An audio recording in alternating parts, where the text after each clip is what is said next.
Thanks very much, everyone.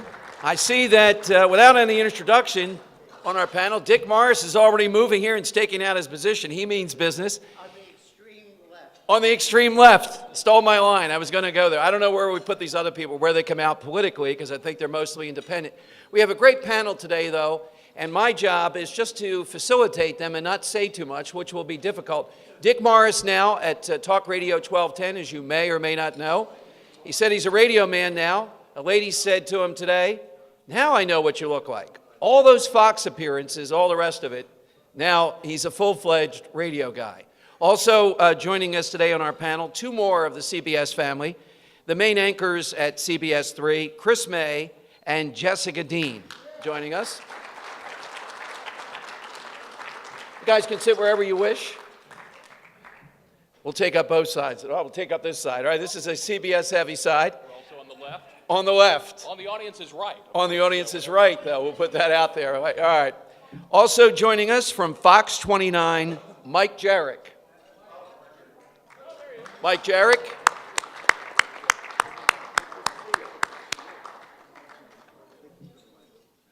All righty. Hold on, Tom. Okay, I'm waiting a minute here. I'm following direction here. Okay. There you go. All right, thank you. Also joining us on the management side is Chris Blackman, former VP of News at NBC 10. Chris Blackman joining us. And someone with quite a bit of experience on what we're going to be talking about today. Karen Curry is the executive director of the Cal Rudman Institute at Drexel. Formerly, she was the London bureau chief and VP of News at CNN, particularly during 9/11. All right, today we're going to talk about something that I didn't even ask Jerry how did he come up with this, but it is a fascinating issue. There's often local news, I know, it's particularly in a place as parochial as Philadelphia, as a place that just lives and breathes the Eagles and puts 27 pages out in front of the Daily News, even when they're 0-14. It's got to be difficult to get into something nationally. So I thought I'd ask our panel about how they do that, what are the resources that are available, and particularly a story like 9/11, where there was much local coverage around that. I'd like to start with Chris Blackman. Chris, 9/11 or any other national story, what were you able to do at NBC 10? What are some of the constraints to cover a national story? Is it resources? Is it you're able to tap into NBC? What do the local people do? It's always a question. First of all, it's a pleasure to be here. Thank you so much for having me and be with all these great panelists. It's all a function of resources. It's a function of the import of the story. And then you decide whether it's worth, the first decision is, do we need to have our own local presence, one of our own reporters there at the scene, or do we tap into the network correspondent or What did you do on 9/11? We scrambled. I mean, we went to network coverage, obviously, because that was where we needed to be. I mean, they were all over. It was out in New York, and they went wall to wall. But in the meantime, we just scrambled everybody heading towards New York City, including our chopper. We got our chopper in the air and said, just go until we tell you what's what. And then they ended up using some of our chopper feed as well, too. But we just, in the situation that you just go, and then you figure out whether you need to stay or pull back or add more resources.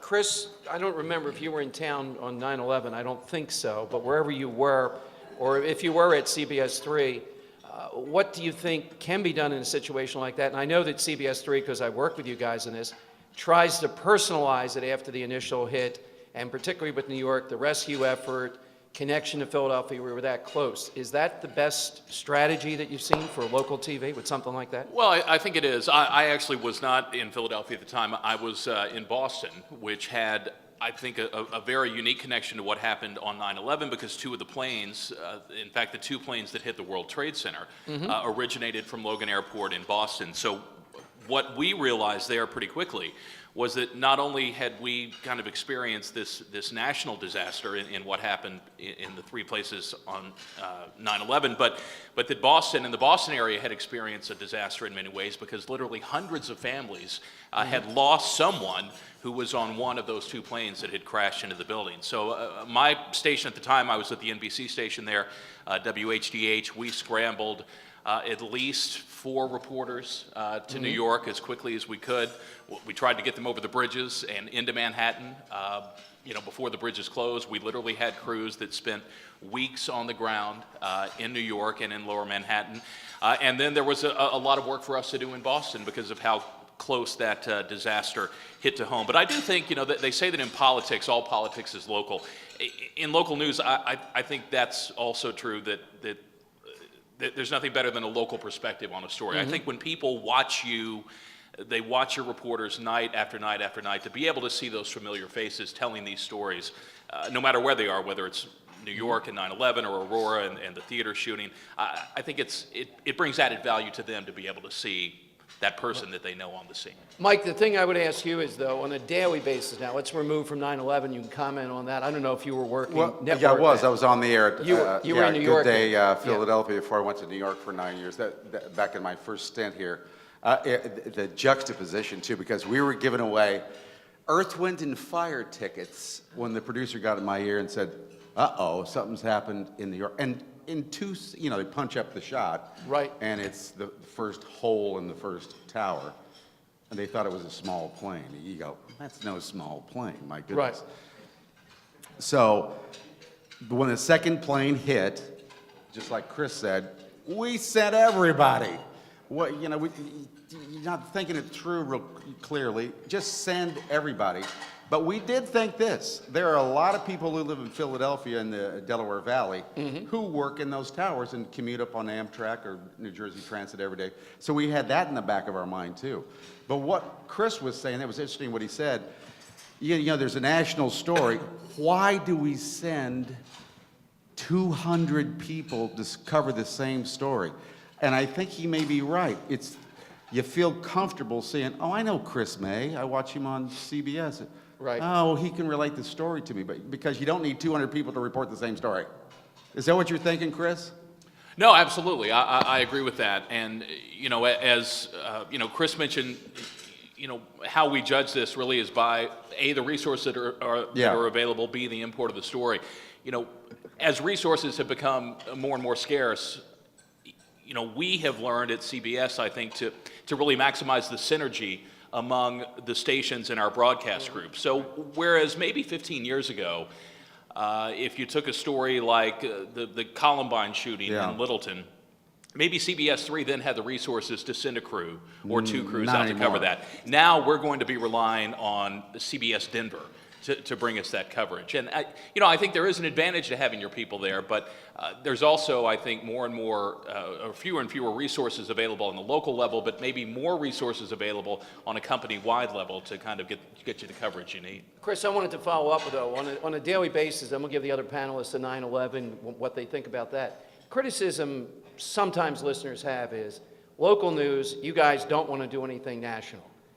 Weather, sports, whatever the lead story is locally, and we get almost nothing nationally. Is it because deep down, viewers are not going to watch that, you don't have the resources, there's not a dedication to that, it's not the place for national news to do that. That's not what we're coming for.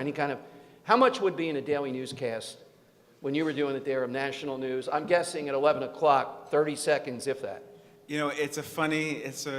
That's a loaded question because we struggle with that all the time. I come from a background where I loved international news. I worked overseas and on national news. But then you do the research, and time again, you do the research and it comes back, and as much, it's weather and local, what's happening in my neighborhood. That's what people, unfortunately, the thing they want to know in their neighborhood, the number one thing is crime. That's what the research always came back with.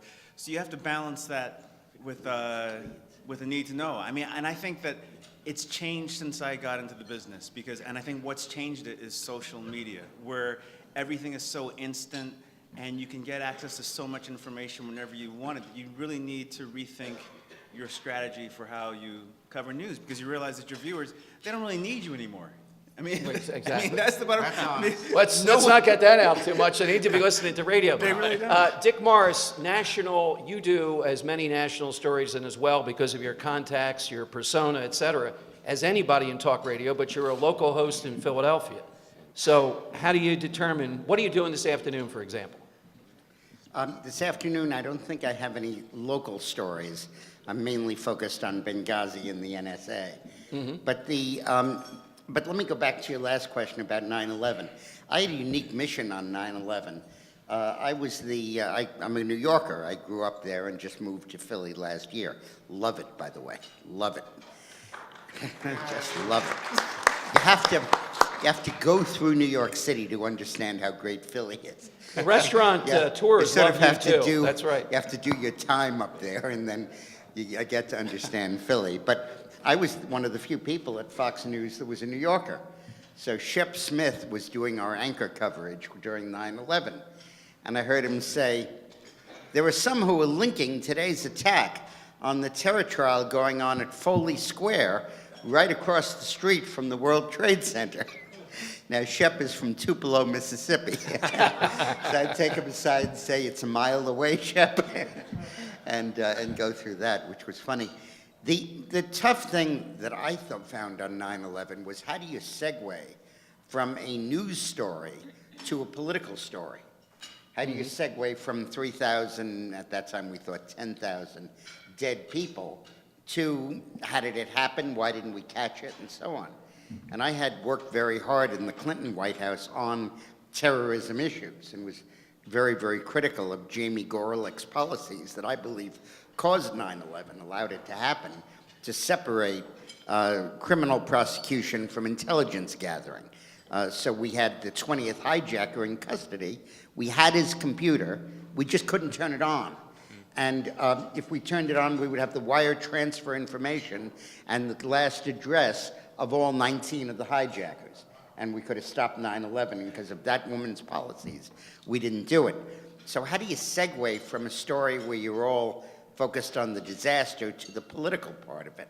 And that was a tricky thing to do during that period. Jessica, how about you? Where were you at that point in time, and what was your station doing, if anything? You know what? I was not on television yet, so I was going to, I was guess that. But it Yes. was a really She was in middle Actually, school.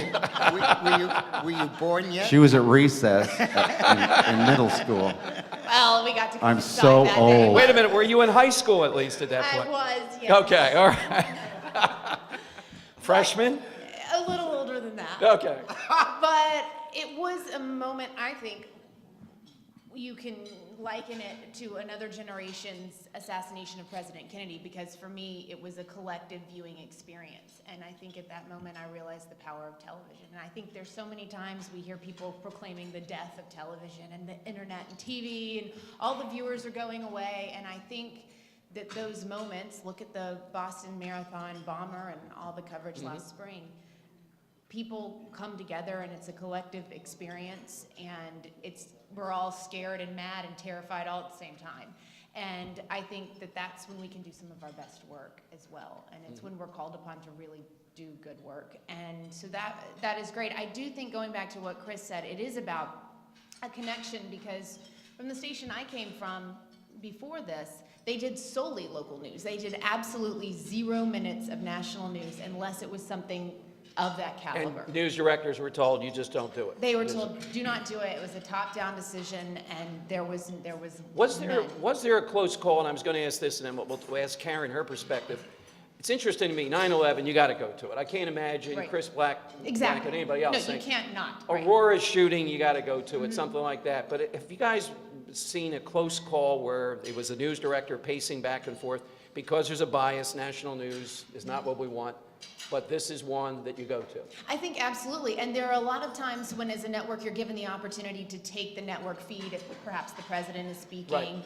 And I can't tell you, it was almost every time that happened, it was, were we going to take it? Are we not going to take it? Why? What And determines it? often, what's on at that moment, honestly, Right. what the subject matter is. But I think a lot of times, if it wasn't something like the Boston Marathon, we took all of that coverage. But it's just, they don't do it because they figure if you're gonna be watching for that, you're turning to cable news at that moment, probably. Which brings Which us isn't, to. I don't know if that's right or wrong, but I think that was the reasoning Yeah. behind Hey, it. And Dom, which can I brings us say- to, yes. Dom, can I say something? Yeah. That happened yesterday. I want to bring us, it's timely. All the national networks, cable networks covered Governor Christie's Right. speech. After the second paragraph, they all bailed out. Yeah, after it got through with the Bridgegate scandal. Yeah, exactly. They all went someplace else. That's all Yeah. they wanted. Yeah, I thought, yeah, I think they did. I think you're I right, think Chris. even our local station, Channel 6, and I commend them for running it, I think they may have bailed too after the Bridgegate thing. Chris, do you know?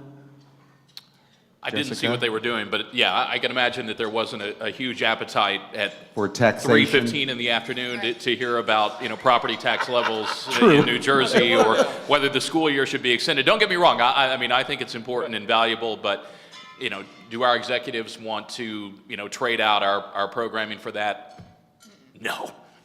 But it's interesting, that's where the internet comes in, because we're Yeah. able to live stream Right. things like That's true. that, and you can kind of take that and put it to the side and say, look, if you, the viewer, really want that, here's where you can find it, we'll make it available to you, but we're also recognizing that the bulk of you Don't want probably it. don't want that. Karen, which brings us to you. That's your cue with the CNN experience. Your thoughts on this, and particularly now you are local also, is the news organizations really just reacting, we want to hear them say, to something that's legitimate? People don't want national news unless it's something where they want our local Mike Jarrett, Chris May out there with the big story, providing comfort and some sense of it, but on a daily basis, not much of an appetite. I think, I'll talk a little bit about 9/11 first. I was the CNN bureau chief in New York, and I was running the morning meeting, and we were on with Atlanta. And my visual memory is the speakerphone. And I'm old enough to have been in high school when Kennedy was shot. And my visual memory of that is the box with the nun announcing to all of us that the president had been shot. But a guy ran into my office who was kind of a practical jokester, but quite red in the face. And he said, a plane went into the World Trade Center. And I said, you. Then I looked at him, and he looked a little serious. And I said, Art is just saying that a plane went into the World Trade Center. We'll check it out and get back to you. Well, 3 days later, I left the office. So, I mean, it was one of those kind of all-consuming, crazy stories. But when Chris was talking, the way that networks and local stations can interact, the big security problem with Boston was clearly a national story that CNN, NBC, and all the networks would be chasing. So there was a lot of synergy, I would suspect, between the networks and local, because you guys would have had the contacts on the ground to be able to work that story. So there was the human interest story of the people getting on the plane and dying in the crash into the building, but then there was also the national security story that would have been something to work with the affiliate. Now, I was NBC News bureau chief in London for many years, and there's sort of a similarity. How do you sell an international story to an American evening news show? And the way Right. that you did that was to try and find a way to make the issue that was what's happening over there relevant to an American. And that would be the same, I think, with an international story in a local station. Obamacare, for one. You can find Philadelphia residents, several of them, let's say, who would be affected in various ways through Obamacare. It's not as though it's a disembodied national issue. It's an issue that's really visceral in every local market. Okay. Chris, is there any way that NBC 10 versus, say, Mike next to you at Fox could distinguish themselves with big stories, not just a national breaking news event, but like Obamacare, and say, we're going to give you this, the other guys don't? You team coverage, I know that you guys would do on a big local story. Is that impossible? Would there be no appetite, in your view, for that? It would be a tough sell, and but it's a good challenge, because I think that's where good reporting comes in. I mean, that's where you rely on your reporters to come up with an angle that no one else is going to have, and and you trust them to do it. But there is absolutely a lot of pressure to play the ratings game, and I mean, now that I'm removed from it, Right. and I can see, can see the forest for the trees. It's a tough position to be in, because you know in your gut what you think is the right thing to do, but you also know that when you look at the ratings the next day, Well, let's talk about that, because I think that ratings are fine. There's nothing wrong with that. That's what we have to do. We have to That's what- attract people. When does it go over the line, though? Do you remember a specific where you said, yes, this was legitimate, and it wasn't a horrible rater, but we went with something like a facelift at lunchtime story versus that? Was there one of those? Well, I think the, what from my own experience, what we tried to do is to take some chances because, and you look at your opportunities, I mean, there's the 11 o'clock newscast, the morning newscast, which are the big Right. newscasts, which are more traditional. But we'd look at the afternoon newscast, for example. So we have 2.5 hours of news that doesn't really, not many people are watching. Let's take some chances here and try something different. 4 o'clock, 5 4 o'clock o'clock, news. 5 o'clock, and we did try some, Right. to put some more unorthodox, unusual strategies there. And you know what? It generated some buzz, and I thought we devoted a whole half hour. I mean, and maybe infamous or not, but I think the thing I'm proudest of is I said, at one point I said, you know what? Let's take a half hour a week, and we're going to do a half-hour newscast called The Good News Is. That's exactly what it was called. At that rate. It didn't do worse than the other shows, but I remember the first email, literally, the show went on the air, half hour, and we compiled all the best good news stories of the week. The first email I got from a viewer said, I just saw The Good News Is, and I almost fell out of my chair. I can't, literally, and she says, I can't believe you guys are, and that was, you know what, those, traditionally, some of the people in New York will say, what the heck are you guys doing? But I say, why not? I mean, in most newscasts, no one survives the first 5 or 10 minutes of a newscast. And sometimes people need hope. And, Mike Jarek, doing the morning, is that even more that the serious type of stuff? Although I've been on with you a lot, you guys do heavy-hitting things, but they're local. But it gets to be embarrassing when they have really important things like, the Arab Spring and Syria and all that, and Obamacare, and our producers go, we'll get killed tomorrow in the ratings because people won't watch it. So we're doing both, we're not doing it horribly light, but we have to stay local because we can't beat Jessica. We can't beat the network. We can't beat those. They have the players. They might have Governor Christie on, for goodness sake. Well, I'm not getting Governor Christie. Here's the thing, if you can get the big interview, then anything is fine. But we can't. Right, but we you can't. stink. No, I'm kidding. No, they're going to go, of course, even if it's a local person, they're going to go to the biggest audience they have, and that's Today's Show, the CBS Morning Show. What's the other one? Oh, Good Morning America, for goodness sake. They're probably number one. We're not going to get them. So we really have to stay local, and that's not Syria, and that's not too much Obamacare. The struggle is, how do we make it local? How do we make Obamacare local, or subjects like that? It's hard. It's a struggle. Hey, Dick Morris, though, you have the opposite, though, listening to your show. There's an appetite and audience with our listeners for exactly what you do, which is heavy-hitting, national, not so much lifestyle things, other than your experience. Which one's more important, though, to listeners, do you think? Your remembrances of Hillary throwing stuff around the Oval Office, or a penetrating analysis of Benghazi? A penetrating analysis of Hillary's role in Benghazi. Very nice. I think that I think the role of talk radio in this landscape is to atomize the national issue and bring it locally. If you see the news coverage of something like Obamacare, it's a news aggregation. You're taking the experiences of millions of people and aggregating it into a statistic that young people are not signing up for Obamacare, or that 5 million people had their policies canceled. But it's completely different when I get a call in from a guy who said, yesterday I was in the waiting room for my radiation treatment for cancer, and I got notice that I was dropped from my health insurance. Wow. And the plans that are available to me don't cover the oncologist I was about to see. And while I was there were 20 other people in the waiting room, and 7 of them had had their policies canceled. So you take a national story and you atomize it into its component parts. It's like a pointillist or impressionist painting. You take the unit and then you break it up into each of the dots that compose it, and suddenly it acquires a depth and a perspective that the statistic can't offer. Well, we have the advantage too. The guys up here can't give their opinion, although Mike might do it a little bit more in the morning. That's got to be difficult when you're dealing with a story like this. I want to just pick up on something Chris said about Pearl Harbor, about Kennedy assassination and Yes.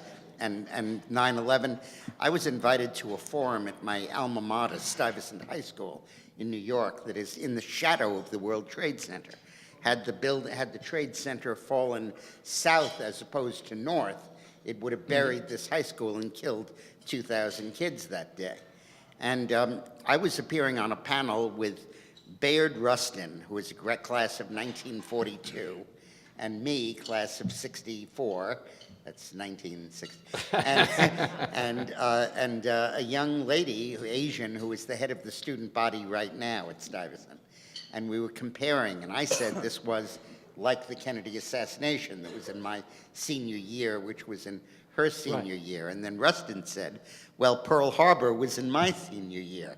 And then we talked at length about how it influenced our whole world view for the rest of our lives.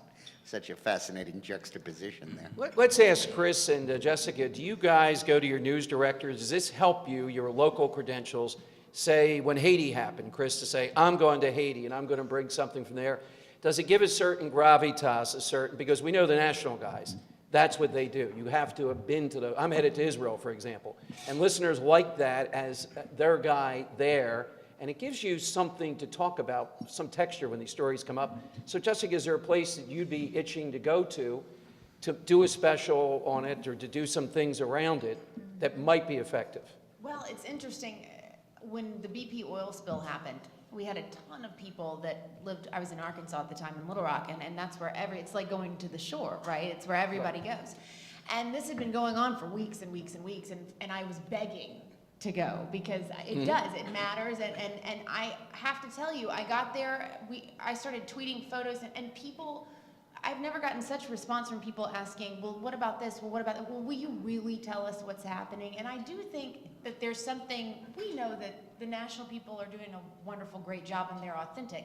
There's something though that television is about connection, and it's connection with the people that you're talking to, and they get to know you. And I think that when they see you in those places, they suddenly feel like you're gonna really tell them the truth. Now, you're not gonna yank them around.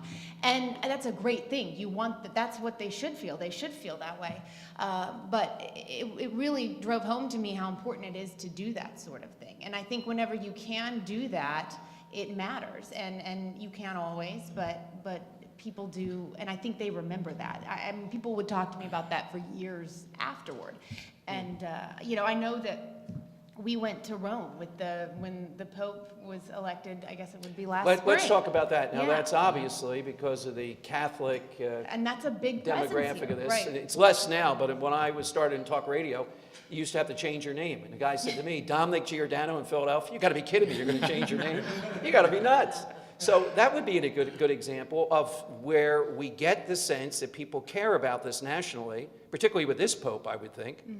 That's my all-time interview. This Pope would be Wouldn't the that guy. be great? Yeah. That'd be phenomenal. I think everybody in this room knows that when a big story breaks, the only place you want to be is where that big Yeah. story is happening. Whether you're anchoring a newscast or a correspondent or a reporter, there's nothing like, being there and being in the middle of everything. If you're in St. Peter's Square, if you're at Ground Right. Zero, wherever it is. So are we eager to get out and cover as many big stories as we can?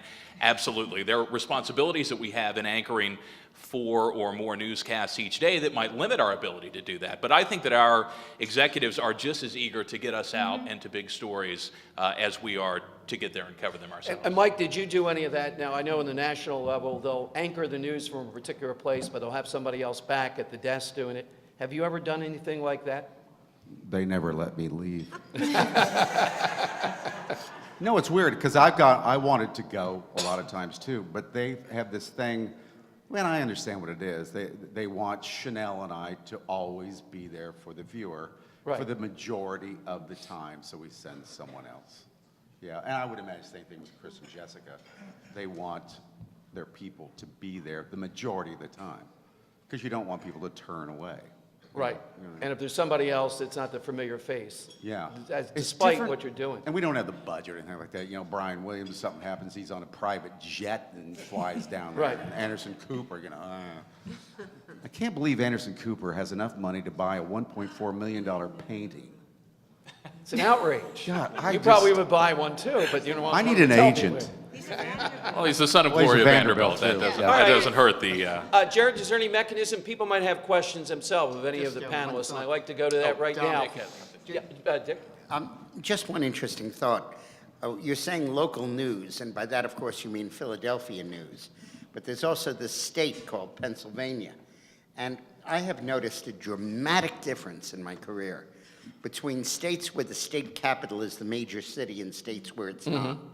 So you've been in Little Rock. Their state news is local news, and they cover it intensively. You've been in Boston, same thing in Atlanta.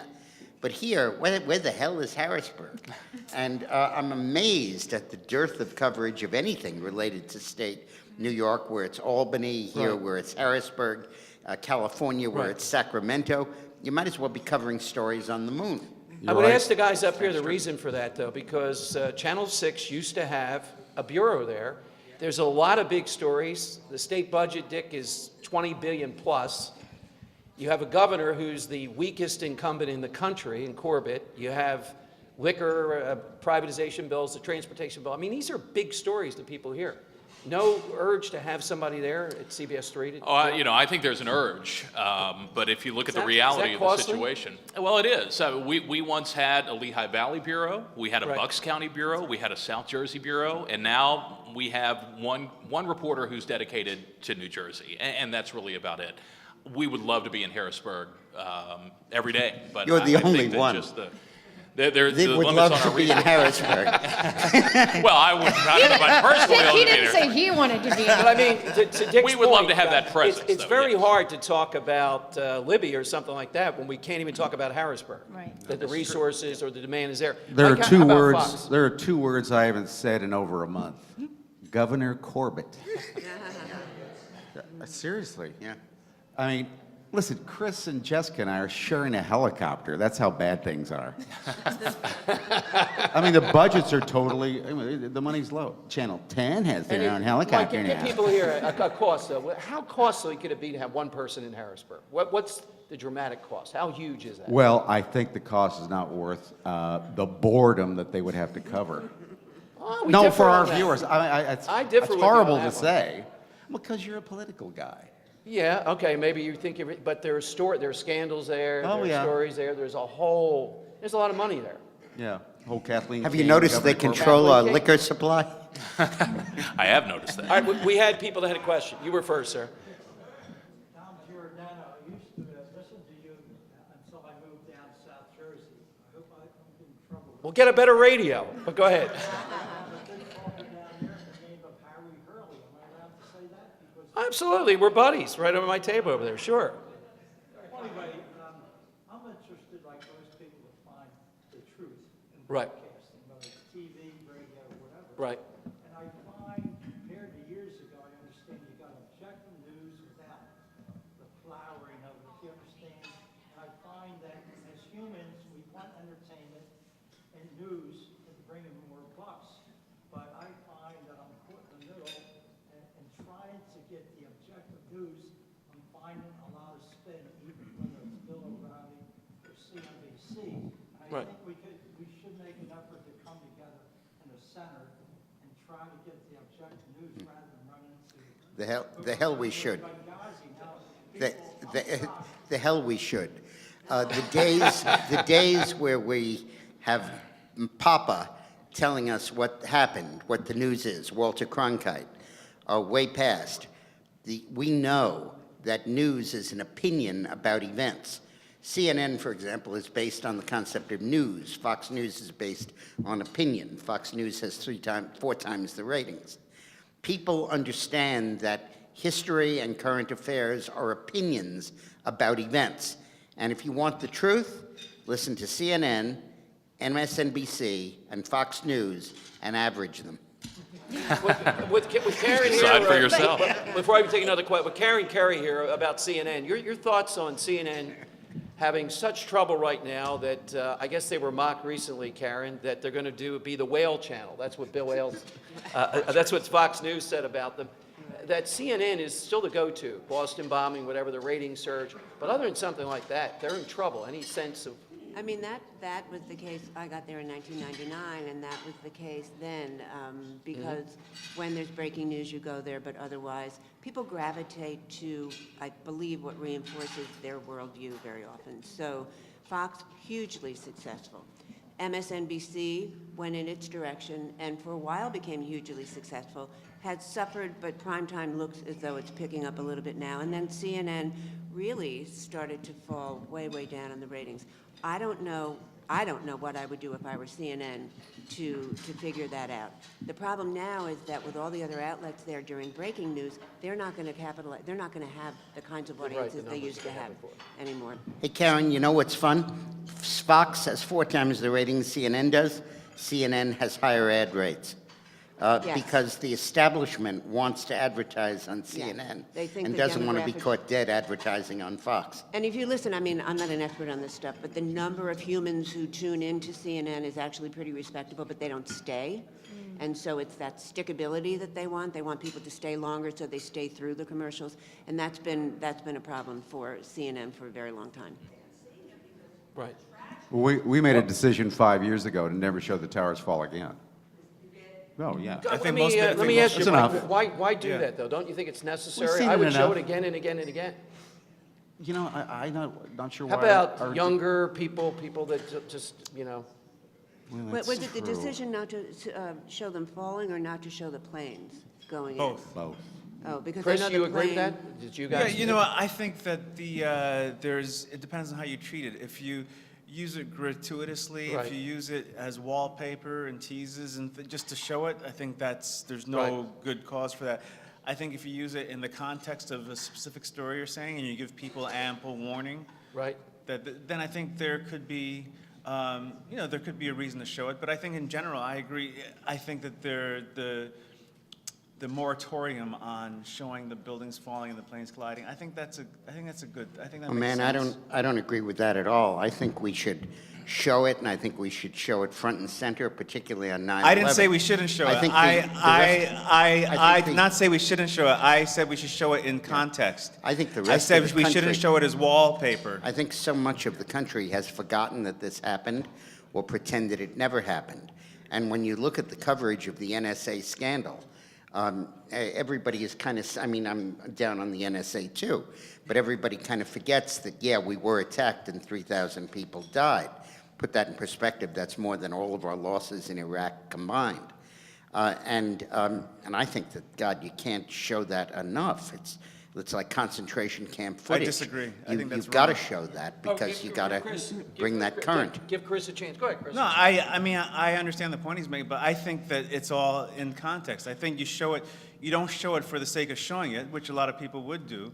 You show it to put it in some kind of perspective. I mean, and you give people a chance to decide whether they want to watch it or not. I'm not saying that you show it over and, unlike what Dick is saying. No, you don't show it over and over and over again just to show it. Dick- I mean, people understand what happened, and you need to put it in some kind of perspective. Are you saying that you should continue to show that when people are questioning techniques that were used by the security services of the United States to, in some way, justify things that are No, coming to light? I think that when you're covering a terrorist story, I wouldn't do it every story, I wouldn't do it all the time. But, for example, the report, I believe the president on Friday looks like he may allude to 9/11 in the course of his coverage, or I think Clapper and Alexander did in defending the 9/11, in defending the NSA. Then I would absolutely put that on, because I think you got to put it in perspective. I think But we that have is in a context. tendency to forget historical events like the Holocaust or 9/11, or even Pearl Harbor, if you will. And I think that we have TV has an Let me just pivot to that and requirement ask, to as Chris, what do update you it. guys do on Pearl Harbor Day? Is there an appetite to show more than 10 or 15 seconds? Eons ago, some people in the room have living memory, Sure. but you know, we hear a difference even on 9/11. I'm more in the camp of showing it more rather than Tom, less. seriously, the young people, the producers I work with in the morning, now what's this Pearl Harbor thing? I hear you, Mike, but. But you know, we run it. Okay. I make sure that we run it. But that's due to you saying it. So that's an Yes. interesting Oh, thing. yeah. No, that's They what- wouldn't that's even what I'm doing. remember that it was Pearl Harbor Day. Because I've actually gotten calendars, and Pearl Harbor is not on those calendars anymore. And yet other things are on, yeah. And this seems to be either Calendar made in forgetfulness- Japan. Yeah. By the way, I have the best Pearl Harbor story. I went to Hiroshima, and I went to Ground Zero, and they have an exhibit there of how the war came to be and everything. And it says, Japan became embroiled in a war with the United States. I understand Dick's point, and I do think that in the context of a rigorous political debate over terrorism and surveillance, that 9/11 or any kind of event of that nature, should be looked at in its rawest form. I think our concerns, though, are more for the sensitivities of our audience. We have families, watching our newscasts at 5 in the afternoon, even at 10 o'clock at night, and I think we want to Did be you aware. censor the Star Report? Did we censor the Star Report? I was in Little Rock at the time, so we ran the Star Report. So you're We having, ran quite a bit of the so Star you're having Report. stories about oral sex. And cigars And you're censoring Good 9/11. question, Chris Blackman. Oral sex and cigars, It's you're up. not, it's not censored. It's, That's I your wouldn't call it specialty, isn't it? Incidentally, I it's need, not saving censoring. Derek for It's Fred, not yeah. censoring. It's Dom, used- I need to interrupt by saying that one of my jobs was to provide Bill with cigars. I have a source that got me... Information we didn't need You didn't to get know. paid enough for that, Dick. I have a source that got me cohibas that are prohibited. I don't think it's a question of censoring. And It's I a- would bring it in every month or so and give it to him, and, right. Chris, It's not a question of censoring, it's using common sense and being aware. As Chris says, you just have to be, there's a time and place for everything, and being aware of the audience and the context in which you tell a story, and giving people a chance to take whatever action they need to tell. It's not a question of censoring. Yeah, you report what needs to be reported. And, how often during an ordinary week would you give a warning to an audience? Is it pretty rare, Chris? No, it's not rare. I mean, I think it's pretty, it depends on, it's very common, I think, to say if there's a story that has graphic video of an accident or whatever, that you give a warning that this may be disturbing video. And this also, and you don't use it randomly in the tease or. Warning even Chris, more, I wanna Mike? get your opinion on it. We did a story just 2 days ago about a Philadelphia police officer who's accused of crushing the testicles of a teenager. Right. We gave a little bit of a warning on that. I think that You know, makes this morning, Marty Moscow finished the first hour about Christie and was previewing the second hour, which was about bisexuality, and put a little warning in. Now, this is going to be a pretty controversial, pretty rough. I don't know what word she used, but she said, so for any parents out there who have their children maybe listening, you Right. might want. You should all have kids listening and watching, by the way, to have this problem be a concern. But so there are times. She didn't censor it. She did the hour, but she did say to parents out there who thought they didn't maybe want their Okay. kids listening to it. Wanted to go down the row here. Jessica, you guys at CBS 3, I know you're relatively new to it, but have adopted the town very quickly. How do you guys try to distinguish yourself versus some of the things we've talked about? Take any one of them today from the competitor. Is there any distinguishing point about what we're going to get when we watch CBS 3 versus the other choices that we've heard that are made? We've had disagreement on this. Right. Well, I think you try to do the best you can. I mean, obviously, if it's a big story, we're all going to have it. Right. But I think when it comes to us and what we're bringing to the table, we're just trying to give you the best experience. So if you're going to choose to spend your time with us, we want you to be choosing wisely. So we want it to be relevant, we want it to be obviously accurate, and it needs to matter. And so I think for me, that's the filter through which I see everything, and the filter through which we try to do things. And I like to say we just stay in our lane. I think you try to do the very best you can and bring extra to the table wherever you can. And I think that's different from story to story. And Mike, distinguishing for Fox, how would you distinguish Fox for people? The other three stations stay in their lane, and I'm in a ditch. No, I'm kind of serious. We're off on the shoulder. We don't have the budget, and our when you get up in there into the 20s, when your station has a 20 involved in it, you look like you're UHF or. Ah, jeez. I envy 3 and 6. I wish our number was that small. But on Comcast, we're number 2. So we try to be different. That's And the difference our is- only hope. The difference, a lot of it is you, your personality. Well, I'm et sure, cetera. that's, It what- is. you know, that's, oh, stop. No, that's a. No, that's a I'm sure difference. that's why I was hired, because I'm not a, I'm unusual. So, but that's all part of You're the special. Fox. Remember when Fox first started? Oh, they're so Fox. We were different. So that's the only way we could compete, to tell you the truth. Because everybody else looks so good and slick, and their lighting's great, and they have hair and makeup and stuff. Like, listen to Chris's voice. And look at Jessica, for goodness sake. Hey, Chris Blackman at NBC 10, what was the distinguishing that you were trying to get? What would you, if you had to boil it down? Well, I would say in the morning meeting, I always ran the morning meeting, and I would my measure of how well we did was, I would say, listen, on any given day, not much is going to distinguish us between CBS, Fox, ABC, and NBC. I mean, we're going to cover mostly the same Right. stories, and it's going to look pretty. My measure of success was finding that one story, that one angle, that when you're watching the newscast, the competitor is saying, "Oh my gosh, why didn't we think of that?" That was my mantra. Like, to find it, why didn't we think of that? Well, let me ask you that. With resources now, I don't see as much of the investigators at NBC 10, and maybe I'm not monitoring That's it. because I'm not there anymore. Yes, but Yeah, to no. me, that has tremendous appeal. The guy at Fox, Jeff, is one of the best, and I say that somebody that loves Yeah, his Jeff stuff. Cole. Yeah, Jeff. Yeah.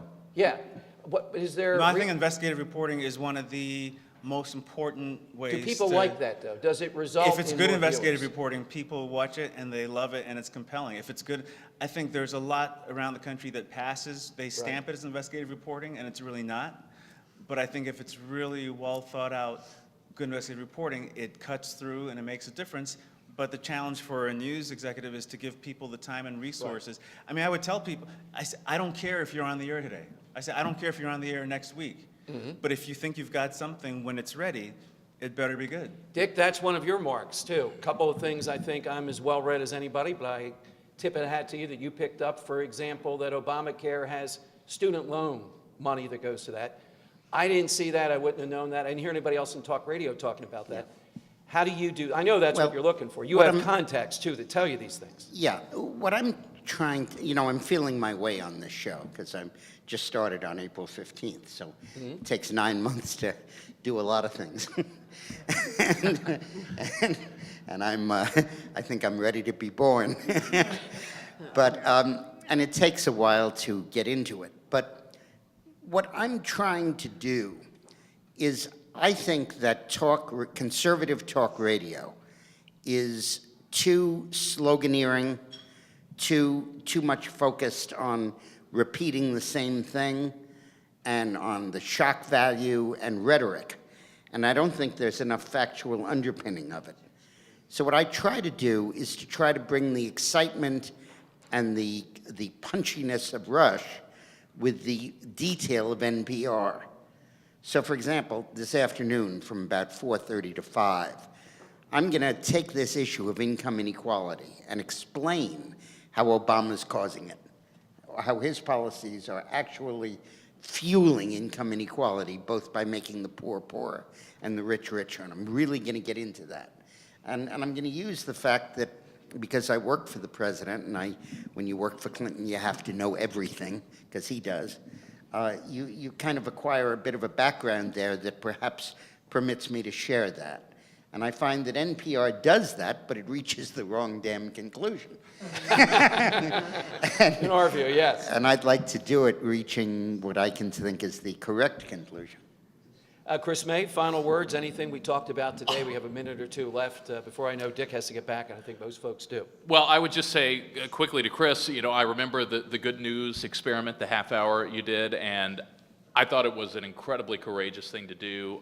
I remember getting email after email from people, from mothers, asking why we didn't do better news. And in the back of my mind, I always thought the only answer I had to give them is the executives always tell me that it doesn't work and no one wants to watch it. So I thought that was an incredibly brave thing Thank you. for you all to do. Thank you very much. And Thank you. and I enjoyed it. I didn't get to watch it much because I was on the air, but Thank but you know, it's always great to be here with all of you, with you, Dom, and with all of you. Thank you for having us. It's been another great and informative afternoon with the Broadcast Pioneers. Thank you very much, Chris. Mike Jarek, thank you very much today. Thank you. If this is my first time, I'd like to come back. All right, Yeah. there you go, Jerry. Let him design the program. And Yeah. Chris Blackman, thank you very much, too. And announcements might be coming in your future very soon. A bird flew into my window and told us that. Karen, thank you very much, too, for the CNN perspective. And Jessica, welcome to town again, even though it's been obvious that you've adapted to this, just as Dick Morris has. Nice round of applause, please, for our finalists.